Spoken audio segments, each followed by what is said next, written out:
Tá, deixa, a gente fala disso mais tarde. Izete, não podemos ficar aqui essa noite. Me manda a localização do seu... Direito dela ser tão snob assim. Eu vou avisar pro Sr. Sirhan, assim ele dá um jeito nela. Não, peraí, deixa que eu falo. Eu posso ajudar em alguma coisa? Não, você estava no exterior. Veio assim que eu te avisei. Tá me desrespeitando. O que é isso? Você que está desrespeitando a gente. O velório do meu irmão. Meu neto agora pertence a nós, ouviu? A família Albora e não a ela. Sirhan! Sirhan? O que você está fazendo aqui? Tô conhecendo a mansão, tio Sirhan. O jantar tá pronto, meu amor. Vem. A gente pode ficar mais um pouco, vai? Bem-vindo. Meus pêsames. Eu fiquei fora da cidade a trabalho. Eu corri pra cá. Nem apareceu na mansão pra dar os pêsames. Ir lá pra quê? Eu não quero ver aquela gente. Desde o momento em que eu recebi a notícia, eu penso nisso dia e noite. Considerei todas... O silêncio sepulcral que reinava nas profundezas daquela caverna ancestral era ocasionalmente quebrado pelo gotejar ritmado da água nas estalactites e pelo vento uivante que parecia sussurrar avisos sinistros desde a superfície. Alia, com os braços doloridos pelo esforço prolongado, continuava a abrigar o pequeno Denis contra o seu peito, buscando conforto no calor e na respiração agora mais estável da criança, enquanto Izete ajustava a alça de sua lanterna improvisada para economizar o máximo possível de bateria na imensidão daquela escuridão subterrânea. A cada passo cauteloso que davam sobre o piso irregular de rocha e terra úmida, a sensação de isolamento aumentava, mas também crescia a certeza de que estavam deixando para trás o raio de alcance imediato dos implacáveis capangas de Demir Baibars. No entanto, a tensão psicológica dentro daquele labirinto rochoso era sufocante. Alia não conseguia afastar de sua mente a imagem de Tihan Albora lutando sozinho contra a patrulha inimiga nas encostas do aqueduto, questionando-se repetidamente se o patriarca dos Albora teria conseguido escapar com vida daquela chuva implacável de balas, ou se o seu destino final havia sido selado nas areias ensanguentadas de Martin em nome de uma redenção tardia. Nós precisamos avançar mais um pouco antes de fazer uma pausa para descanso, Alia, avisou Izete em um tom de voz abafado que reverberou suavemente pelas paredes estreitas da galeria subterrânea, quebrando o fluxo de pensamentos angustiantes da mulher. A saída ocidental das cavernas dá acesso direto à rodovia internacional que cruza a fronteira. Se mantivermos esse ritmo, estaremos fora do território dos clãs antes que o sol atinja o ponto mais alto do céu. Alia assentiu em silêncio, sentindo que cada fibra de seu corpo clamava por trégua, mas a força avassaladora do instinto maternal e a determinação inabalável de garantir um futuro seguro e livre para Denis impulsionavam seus passos rumo àquela luz tênue e longínqua que começava a filtrar-se pelas fendas mais altas da rocha, anunciando a proximidade da saída daquele inferno subterrâneo e o início de uma nova e incerta etapa de suas vidas, longe da tirania e do sangue derramado nas montanhas ancestrais de Martin. O sol da manhã já despontava com toda sua força no horizonte de Mardim, banhando as estradas depoeiradas e as montanhas áridas com uma claridade implacável que parecia expor todas as feridas abertas dos clãs. Dentro do jipe blindado que cruzava a última faixa de terra antes do posto de fronteira ocidental, o silêncio era rompido apenas pelo som abafado do motor e pela respiração tranquila do pequeno Denis, que finalmente descansava em um sono profundo e seguro nos braços de Alia. Ela mantinha o olhar fixo através da janela empoeirada, observando a paisagem que passava rapidamente, enquanto sua mente permanecia ancorada lá atrás, no campo de batalha onde Sirhan Albora havia ficado para defender a retaguarda. Izete, mantendo uma concentração absoluta na condução do veículo, apertava o volante com força, sabendo que qualquer descuido poderia comprometer todo o sacrifício feito até ali. De repente, o rádio comunicador do painel começou a chiar violentamente, emitindo estática seguida por uma voz cortante e autoritária que fez o sangue de ambos congelar nas veias. Era a frequência de emergência usada pelos postos avançados da fronteira, anunciando que todas as passagens haviam sido temporariamente fechadas, sob ordens diretas das autoridades locais mancomunadas com os interesses de Demir Baibars. Droga! Praguejou Izete, batendo com a mão no painel do carro. Eles bloquearam o acesso principal. Se formos por lá, cairemos direto na armadilha deles. Alia sentiu um calafrio percorrer sua espinha, mas antes que o pânico pudesse paralisá-la, ela lembrou-se das palavras firmes de Sirhan e da rota secreta de contrabando através dos vales secundários. Não podemos parar, Izete, disse Alia com uma coragem inabalável brilhando em seus olhos. Sirhan nos deu uma chance de escapar, e nós vamos usá-la até o fim. Com um aceno firme de cabeça, Izete guinou o volante bruscamente para uma trilha de terra secundária que serpenteava pelas encostas íngremes, contornando o bloqueio inimigo e avançando rumo à liberdade definitiva, enquanto a poeira subia densa no ar, selando mais um capítulo eletrizante dessa jornada de sobrevivência, honra e redenção nas terras impiedosas de Martim. Enquanto o jipe avançava em alta velocidade pela trilha de terra secundária, serpenteando perigosamente pelas encostas íngremes e levantando densas nuvens de poeira que se misturavam à neblina matinal de Mardim, Alia mantinha os olhos fixos na estrada à frente, sentindo o coração bater descompassado no peito.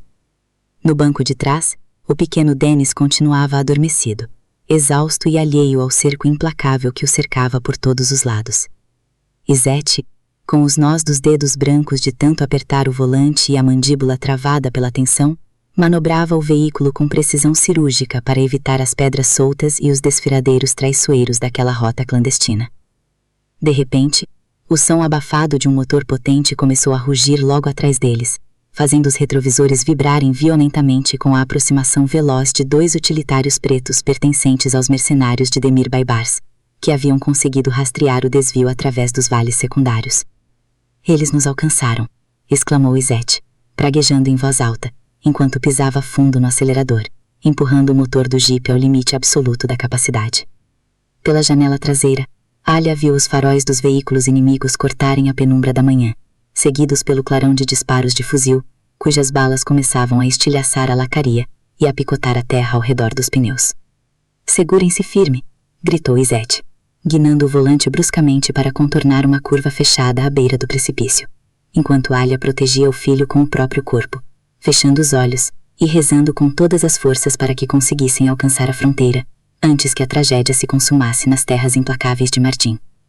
O rugido ensurdecedor dos motores dos mercenários ecoava de forma assustadora pelas paredes rochosas do desfiladeiro, competindo com o vento cortante que fustidava a carroceria do jipe, onde Izete tentava desesperadamente manter o controle da direção, diante da saraivada de tiros que estilhaçava os retrovisores e picotava a terra ao redor dos pneus. No banco de trás, Alia sentia o coração bater descompassado na garganta, mas a urgência de proteger o pequeno Dennis, que chorava assustado com o barulho dos disparos, fez com que qualquer vestígio de medo se transformasse em uma coragem indomável e feroz. Izete praguejou em voz alta ao perceber que o pneu traseiro direito havia sido atingido, fazendo o veículo dar uma guinada perigosa em direção ao precipício íngreme que ladeava a estrada de terra. Segurem-se firme. Vamos capotar se eu não achar uma saída agora, gritou Izete, virando o volante com toda a força e conseguindo encaixar o jipe em uma ravina lateral estreita, escondida por arbustos secos e rochas altas, bem a tempo de ver os veículos dos capangas de Demir Baibars passarem rasgando em alta velocidade pela estrada principal, perdendo-os de vista na poeira da manhã. O silêncio que se seguiu na ravina foi pesado, interrompido apenas pela respiração pesada de Izete e pelo choro abafado de Dennis, enquanto Alia tentava acalmar o filho com carícias trêmulas, sabendo perfeitamente que aquela trégua duraria pouquíssimo tempo, pois os rastreadores logo perceberiam o truque e voltariam para caçá-los até o fim da linha. Izete desceu rapidamente do jipe, avaliando o estrago na lataria e no pneu furado, com o rosto banhado em suor e a testa vincada pela preocupação extrema, antes de olhar para Alia e dizer com franqueza cortante que o veículo já não resistiria a mais nenhum quilômetro de fuga em alta velocidade. Nós precisamos continuar a pé a partir daqui, Alia, afirmou Izete, apontando para uma trilha íngreme e sinuosa que subia diretamente em direção à crista da montanha, serpenteando por entre cavernas naturais que cruzavam a fronteira oeste, longe dos postos de controle monitorados pelos capangas de Baibars. Alia assentiu com a cabeça. Sem hesitar por um único segundo, ela ajustou o casaco de Dennis, firmou o corpo e colocou-se ao lado de Izete para iniciar a subida exaustiva, carregando nos ombros o peso de um destino incerto, mas movida pela certeza inabalável de que nenhuma tirania dos clãs conseguiria apagar a esperança de ver seu filho crescer livre daquele ciclo interminável de sangue, ódio e vingança que corrompia as terras ancestrais de Martim, transformando cada passo daquela caminhada em um ato supremo de rebeldia e amor maternal, que reescreveria para sempre a história de suas vidas nas sombras daquela imensidão montanhosa. A subida pela trilha rochosa e íngreme tornou-se cada vez mais sufocante à medida que o grupo se embrenhava na escuridão úmida das cavernas naturais que serpenteavam pelas entranhas da montanha. Alia, sentindo cada músculo de seu corpo queimar sobre o esforço extremo, apertava firmemente o pequeno Dennis com o peito, garantindo que o menino estivesse protegido do vento gélido que soprava pelas fendas da rocha. Izete ia logo à frente, abrindo o caminho com uma lanterna de luz fraca, e mantendo todos os sentidos em alerta máximo, sabendo que qualquer deslize naquelas passagens estreitas poderia ser fatal. Eles sabiam perfeitamente que o jipe abandonado logo seria descoberto pelos rastreadores de Demir Baibars, e que a caçada na montanha entraria em sua fase mais implacável. No entanto, o labirinto de cavernas oferecia uma vantagem tática crucial, distanciando-os dos postos de controle monitorados pelos capangas, e aproximando-os passo a passo da liberdade tão sonhada além da fronteira oeste. A cada metro conquistado no escuro, o peso do passado e das tragédias familiares parecia dar lugar a uma nova e incerta esperança de recomeço, transformando aquela jornada de sobrevivência em um marco definitivo de resistência para proteger o futuro do herdeiro dos Albora. O vento cortante da manhã continuava a chicotear as ruínas seculares do antigo aqueduto romano, enquanto Alia, sentindo o peito arfar pesadamente pela exaustão física e emocional acumulada ao longo daquela madrugada interminável, apertava o pequeno Dennis contra si, buscando a coragem necessária para absorver as palavras de Sian Albora. O líder dos Albora mantinha a postura firme, mas havia em sua expressão um cansaço profundo, o reflexo visível de uma batalha encarniçada travada nas sombras para garantir que os rastreadores de Demir Baibars fossem neutralizados antes de alcançarem a crista da montanha. Você realmente acha que podemos confiar em você depois de tudo que os Albora destruíram? Perguntou Alia com a voz trêmula, dividida entre o impulso de aceitar a rota de fuga oferecida e o medo arraigado de cair em mais uma armadilha dos clãs que dominavam com um punho de ferro as terras áridas de Mardin. Sian deu um passo à frente, quebrando a distância que os separava, e fitou-os com uma intensidade avassaladora e protetora. Se eu quisesse mantê-los presos, Alia, eu não teria arriscado minha vida nas chamas da abadia, nem enfrentado os mercenários de Baibars sozinho, respondeu Sian com um tom solene e cortante que ecoou pelas colunas de pedra. O passado não pode ser apagado com palavras, mas eu jurei sobre o sangue da minha casa que nenhum mal atingirá o meu sobrinho enquanto eu estiver respirando. Agora o jipe clandestino está nos esperando na encosta oposta do vale. É a nossa única chance de cruzar a fronteira oeste antes que o sol atinja o zênite e os reforços de Baibars fechem o cerco definitivo. E Sete, que mantinha a guarda alta observando o horizonte com a barra de ferro em punho, deu sinal de que o caminho parecia livre por hora, permitindo que o grupo iniciasse a descida apressada rumo ao ponto de extração. O terreno rochoso e escorregadio exigia cautela extrema, especialmente com Dennis ainda debilitado pela febre leve, mas a urgência da sobrevivência impunha um ritmo implacável. À medida que avançavam pela encosta sinuosa, o ronco abafado de um motor potente começou a ressoar do outro lado da ravina, indicando que o veículo de fuga estava a postos. No entanto, a calmaria durou pouco. Um estampido seco rompeu o silêncio da manhã, seguido pelo impacto de uma bala que estilhaçou uma rocha a poucos centímetros de Sian, revelando que os mercenários haviam descoberto a rota alternativa. Abaixem-se, rugiu Sian, empurrando Alia e o menino para a proteção de uma trincheira natural de pedras, enquanto sacava sua pistola e devolvia o fogo com precisão cirúrgica contra os atiradores posicionados na colina vizinha. A troca de tiros explodiu com força total, transformando a paisagem desolada em um cenário de guerra aberta, onde cada segundo decidia entre a vida e a morte. Sabendo que não podiam ficar acuados ali, Sian virou-se para as Sete e gritou por cima do barulho dos disparos: "Leve Alia e Dennis até o jipe. Eu cubro a retaguarda e encontro vocês na fronteira." Alia, com os olhos cheios de lágrimas de pura angústia e revolta, recusou-se a recuar de imediato, gritando seu nome em desespero enquanto Sete a puxava com força para o jipe camuflado que aguardava na moita logo abaixo. Com o coração dilacerado entre o ódio pelo mundo implacável dos clãs e a torcida desesperada pela sobrevivência de Cian, Alia entrou no veículo, abraçou o filho e sentiu o jipe disparar em alta velocidade pela poeira da estrada clandestina, deixando para trás o estampido da batalha e a incerteza absoluta sobre o destino daquele que havia se tornado, contra todas as previsões, o protetor de sua família nas terras sangrentas de Martin. Enquanto o jipe acelerava pela poeira da estrada clandestina, cortando os vales áridos em direção à fronteira, o som dos tiros na retaguarda ia se distanciando, mas a tensão dentro do veículo permanecia palpável e sufocante. Alia mantinha o pequeno Dennis firmemente abraçado contra o peito, sentindo as lágrimas quentes deslizarem por seu rosto, enquanto olhava fixamente para o banco da frente, onde Isete conduzia o veículo com extrema concentração, mantendo os olhos na pista e os nós dos dedos brancos de tanto apertar o volante. A mente de Alia era um turbilhão de angústia e revolta, embora estivessem fisicamente em fuga e cada segundo os distanciassem daquele inferno tribal. O pensamento de que Cian Albora havia ficado para trás sozinho, enfrentando o cerco mortal dos mercenários de Demir Baibares, dilacerava seu coração de uma maneira que ela jamais imaginaria ser possível.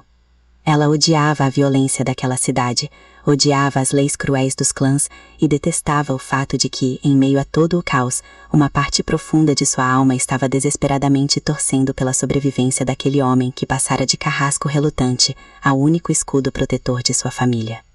Isete? Chamou Alia com a voz embargada e trêmula, quebrando o silêncio pesado da cabine. Ele vai conseguir, não vai? Cian vai nos alcançar na fronteira? Isete lançou um olhar rápido e solene pelo retrovisor, tentando transmitir uma segurança firme, embora a gravidade da situação estivesse estampada em suas rugas de expressão. Cian é um Albora, Alia. Ele foi criado nas regras duras destas montanhas e sabe como sobreviver onde ninguém mais conseguiria. Nós precisamos cumprir a nossa parte, tirá-los em segurança de Margin para dar sentido a tudo o que ele está fazendo lá atrás. Enquanto isso, de volta ao cenário da emboscada nas encostas do aqueduto Comano, o barulho das rajadas de fuzil ecoava violentamente contra as paredes de pedra secular. Cian Albora movia-se com a agilidade silenciosa e letal de um fantasma entre as trincheiras naturais do terreno, aproveitando cada fenda e desnível para confundir os atiradores de Demir Baibares. Agachado atrás de uma laje de pedra que estilhaçava sobre o impacto de balas inimigas, Cian recarregou sua arma com movimentos frios e precisos, calculando o número exato de munições e a posição de cada mercenário que tentava flanqueá-lo pelo flanco esquerdo. Pelo radiocomunicador que ainda levava no coldre, a voz histérica de Tariq ou de algum subordinado de alto escalão de Baibares ecoava com ordens furiosas para cercar a área e garantir que nenhum sobrevivente escapasse. O líder dos Albora está sozinho. Matem-no e tragam a cabeça dele para Demir, gritava o capanga através da estática.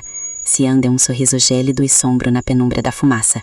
Ele não tinha a menor intenção de morrer ali, mas usaria toda aquela fúria direcionada a ele para atrair os principais alvos de Baibares para uma armadilha definitiva, garantindo que o caminho de Alia e Dennis ficasse completamente limpo de qualquer perigo a longo prazo. Com um salto rápido e calculado, Cian emergiu de sua cobertura, disparando rajadas certeiras que neutralizaram os dois atiradores mais avançados antes que eles pudessem reagir, abrindo caminho correndo em direção à rota secundária que levava ao ponto de encontro na fronteira ocidental, onde a batalha final pelo destino dos clãs de Margin estava prestes a atingir o seu ápice implacável. Na poeira e no calor árido de Margin, bem ao amanhecer, uma fumaça de ódio e vingança já começava a incendiar toda a família Albora. Os primeiros raios de sol mal iluminavam os arredores da mansão, quando a atmosfera ao redor do casarão transformou-se em um verdadeiro campo de guerra. Entre o céu tomado por nuvens de tensão e o silêncio que fazia o coração disparar, o medo estampava-se no rosto de todos os presentes. Lá dentro, sob os tapetes seculares e os lustres de cristal danificados, a situação era extremamente frágil. Sadakat, a matriarca mais poderosa e implacável daquele clã, saiu de seus aposentos pisando firme no chão de pedra, demonstrando que continuava ditando as regras com pulso de ferro. No peito dela ardia uma única certeza: a fúria incontrolável após descobrir que Alia havia fugido da mansão com o neto. Para Sadakat, aquilo não representava apenas uma simples deserção, mas sim um ataque direto à sua autoridade e às tradições seculares que sustentavam o seu império. Ela imediatamente ordenou aos seus capangas mais leais e aos mercenários que controlavam as fronteiras que trouxessem Alia e o pequeno Dennis de volta a qualquer custo, vivos ou mortos, sem hesitar em eliminar quem estivesse no caminho. Enquanto isso, nas estradas poeirentas e desertas da cidade, o utilitário de I-7 avançava em alta velocidade, levantando densas nuvens de terra. O cenário dentro do veículo parecia saído de um filme de suspense eletrizante. I-7, um advogado acostumado a lidar com códigos e burocracias, arriscava a própria vida naquela que era a jogada mais perigosa de sua existência, determinado a proteger Alia e o menino. No banco de trás, o pequeno Dennis exibia nos olhos o cansaço e o pavor misturados, sentindo instintivamente que o perigo rondava cada centímetro daquele trajeto. Alia, sentada no banco do passageiro, apertava as mãos com tanta força que os nós dos dedos haviam ficado completamente brancos. A respiração acelerada transformava cada segundo em uma eternidade. Ao olhar pelo retrovisor e notar o vazio da estrada, ela temia o pior. E os temores logo se confirmaram quando barulhos de motores rasgaram o ar. SUVs pretos, com vidros totalmente fumês e alinhados às ordens de Sadakat, aproximavam-se rapidamente, determinados a tirá-los da pista e silenciá-los para sempre. O barulho da poeira e o chiar dos pneus dominaram a rodovia. Em uma curva fechada, quando I-7 tentou desviar, o veículo perseguidor atingiu violentamente a traseira do jipe, fazendo com que perdessem o controle e colidissem contra um barranco de rochas. Um grito agudo ecoou no interior da cabine. Dennis chorava desesperadamente, enquanto Alia protegia o filho com o próprio corpo. A testa de I-7 sangrava após bater no volante, mas sem perder um segundo, ele abriu a porta e puxou Alia para fora, gritando para que corressem. No instante seguinte, figuras encapuzadas saíram dos carros armadas com fuzis automáticos, abrindo fogo e estilhaçando os vidros do veículo. Era uma luta implacável, onde a lei humana havia dado lugar puramente à força bruta e à morte iminente. Enquanto o caos imperava nas estradas, nas ruínas de pedra ancestrais escondidas nas montanhas, o destino de Sirhan tomava um rumo totalmente inesperado. O herdeiro dos Albora, ainda sentindo dores no ferimento de bala que mal havia cicatrizado, retornava para a mansão após resgatar seu irmão caçula, Kaya. O coração de Sirhan pesava com a dura constatação de que a cegueira e a tirania de sua mãe estavam empurrando a família inteira para o abismo. Ao receber pelo rádio a notícia de que Sadakat havia enviado mercenários para caçar Alia e a criança, o sangue de Sirhan ferveu. Imediatamente ele ordenou que seu comboio mudasse de direção rumo à estrada onde a emboscada ocorria. Uma rebelião silenciosa brotava em seu peito. Ele sabia que, se não interviesse, o filho de Boran e a mulher que o salvou pereceriam sobre as garras daquela guerra familiar. Com uma expressão implacável, ele preparou sua arma e colocou seus homens na vanguarda da missão de resgate. Quando os capangas encapuzados cercaram Alia e I-7, encurralando-o sem saída na beira da estrada, o som de motores pesados cortou o horizonte. Era o comboio de Sirhan. Sem qualquer aviso prévio, os veículos colidiram contra os carros dos mercenários, quebrando o cerco em uma fração de segundo. Tiros cruzados ecoaram pelo deserto, enquanto os capangas de Sadakat tentavam revidar, mas a presença do próprio líder dos Albora mudou completamente o rumo do confronto. Mancando, mas com uma postura mortal, Sirhan saiu de seu veículo, apontando a arma e ordenando que os assassinos recuassem imediatamente ou pagariam com a vida. Alia, paralisada, observava incrédula o homem que outrora a mantinha prisioneira arriscar a própria pele para defendê-la contra as ordens da própria mãe. Apesar da vitória temporária, o conflito estava longe de terminar. Sirhan colocou Alia, I-7 e Dennis em um veículo seguro para que seguissem viagem, enquanto ele permanecia para conter as pontas soltas. Na mansão, a notícia da interferência de Sirhan e da fuga definitiva de Alia fez com que Sadakat entrasse em um estado de fúria cega, declarando que agora lutaria contra a própria prole para manter o controle absoluto do clã. Nos cômodos internos, Nari, que antes vivia acuada pelas ameaças do ex-marido Oskan, encontrou uma nova força ao ver a coragem de Alia. Quando Oskan tentou chantageá-la novamente por telefone, Nari não hesitou em peitá-lo, ameaçando entregá-lo à polícia e aos capangas dos Albora, fazendo o chantagista desligar o aparelho em completo choque. Enquanto isso, a quilômetros de distância, o jipe que levava Alia e Dennis serpenteava pelas montanhas em direção à fronteira. O cenário ao redor parecia acalmar-se aos poucos, mas os corações continuavam acelerados. Olhando pela janela para as montanhas de Mardin que desapareciam na neblina, Alia sentia lágrimas de alívio e dor escorrerem pelo rosto. Ela sabia que os perigos ainda espreitavam nas sombras e que Sadakat jamais desistiria, mas a fraqueza havia dado lugar a uma resiliência indomável. Apertando o filho nos braços, ela sentiu que o caminho rumo à liberdade finalmente havia começado, guiado pela promessa de um... A viagem pela estrada sinuosa em direção à fronteira trazia um silêncio carregado de tensão, mas que aos poucos começava a dar espaço a um alívio quase irreal. No banco traseiro, o pequeno Dennis finalmente havia adormecido profundamente, exausto após tantas horas de terror, choros e correria. Alia mantinha o olhar fixo na paisagem árida que passava rapidamente pela janela do jipe, observando as colinas rochosas de Mardin darem lugar a uma vegetação diferente, sinal de que eles estavam cada vez mais distantes do império sufocante dos Albora. E Seth mantinha as duas mãos firmes no volante, os nós dos dedos ainda marcados pela adrenalina da fuga e o pequeno corte na testa já cicatrizando sob uma gaze improvisada. Ele sabia que cada quilômetro percorrido os afastava do alcance direto de Sadakat, mas também tinha plena consciência de que cruzar a linha internacional exigiria mais do que apenas sorte. Exigiria documentos limpos, astúcia e a ausência completa de radares que pudessem denunciar suas identidades. Enquanto o veículo de Seth avançava rumo à liberdade provisória, o cenário na mansão principal dos Albora era de pura devastação e guerra civil velada.